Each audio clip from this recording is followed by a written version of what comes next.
all feel like giving up sometimes.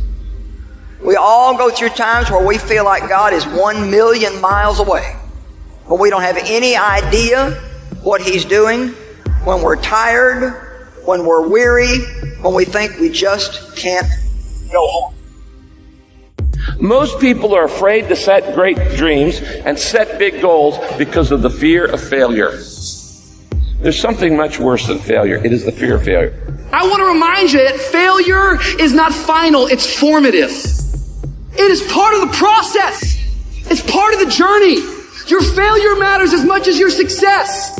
How do you think you're going to grow if you don't ever fail? Yet some of you have failed and you have decided, well, guess what? I'm a failure. No, failure is an event. It is never a person.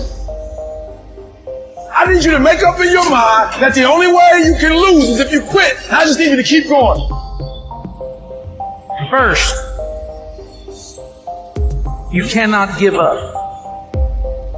When you enter into your long season, you've got to give it all you got.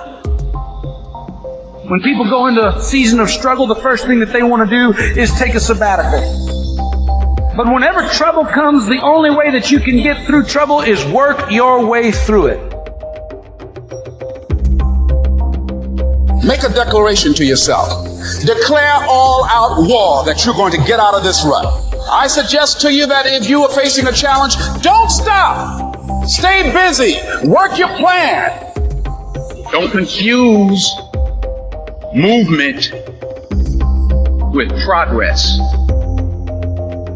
In order to achieve your goals, you must apply discipline, which you have already done, and consistency every day. You have to work at it every day. You have to plan every day. You've heard the saying, we don't plan to fail, we fail to plan.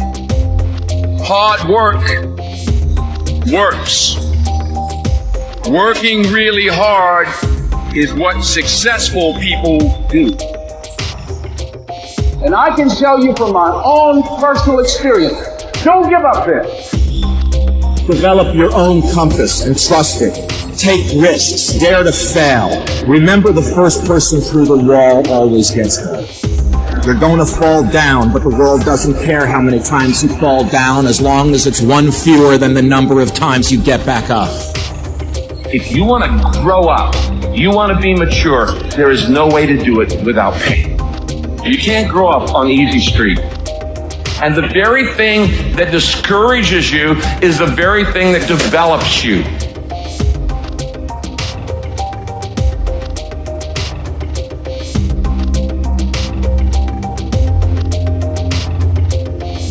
Make one room in your house as beautiful as possible. That's what I'm writing about now.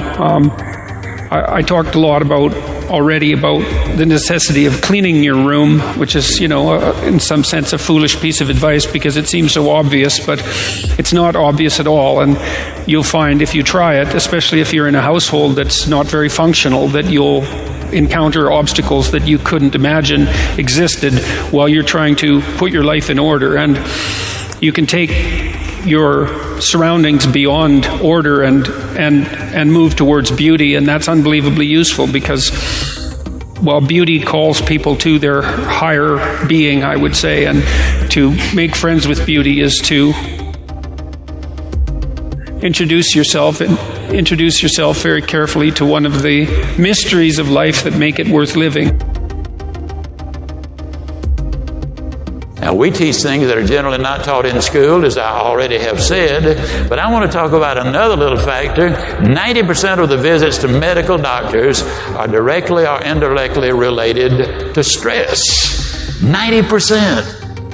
My stress level, and I face as many deadlines as anybody you know. It's always a book production, a class I'm teaching, a seminar I'm presenting, and each one of them requires time and concentration. Example, how many of you feel like I've made this talk before? Can I see your hand, please? Several hundred times. I made it yesterday. You know what I did between yesterday and today? I spent over 6 hours getting ready for the day. You see, I think it would be arrogant if I thought I could stand up and spit it out just because I did it yesterday or hundreds of times. That's arrogance. When you respond to life instead of react to it, react is negative. You get sick, go to the doctor, she gives you a prescription, says, see me tomorrow. You walk in the next day, she said, uh-oh, it's not working. We're going to have to change the prescription. You get a little nervous. But if she smiled and said, hey, it's working. And so she's just responded, and you feel better because now you see some real hope in order to get ahead in life. Make friends with people who want the best for you. And that's a meditation on my own childhood and adolescence to some degree. I had friends who wanted the best for me and friends who didn't. And, they were friends who,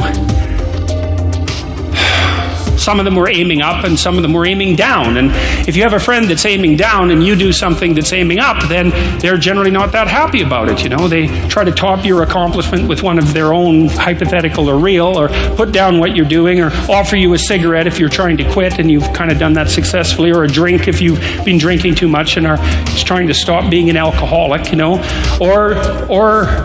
they're cynical and bitter and devoted towards no good. And sometimes that's family members too, and sometimes it's even part of you, But this chapter is an injunction to people, is like you have an ethical responsibility to take care of yourself, you have an ethical responsibility to surround yourself with people who have the courage and faith and wisdom to wish you well when you've done something good, and to stop you when you're doing something destructive.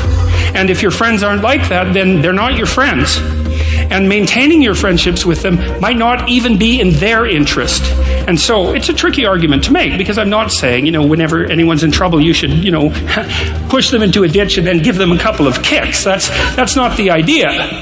The idea is that, but I had a couple of rules I didn't write about. One was be careful about whom you share good news with, and another was be careful about whom you share bad news with. And those rules ring in people's minds quite quickly.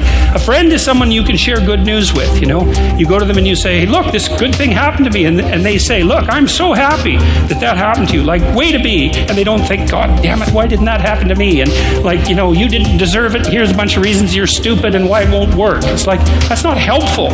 And so I would say, if people are, the other thing people are doing, if they're trying to drag you down, let's say, is they're trying to see if you'll put up with it.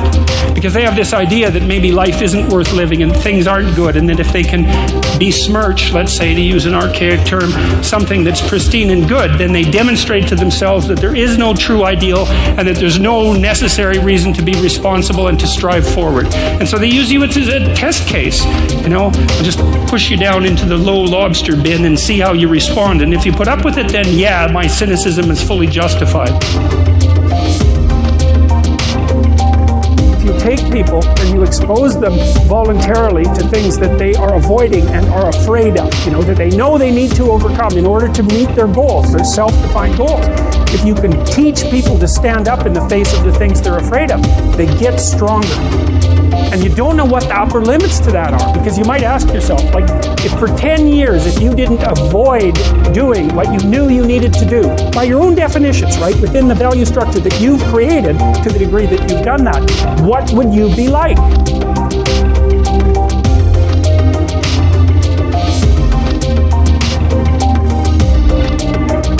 Greatness is not this wonderful, esoteric, elusive, God-like feature that only the special among us will ever taste. It's something that truly exists in all of us. It's very simple.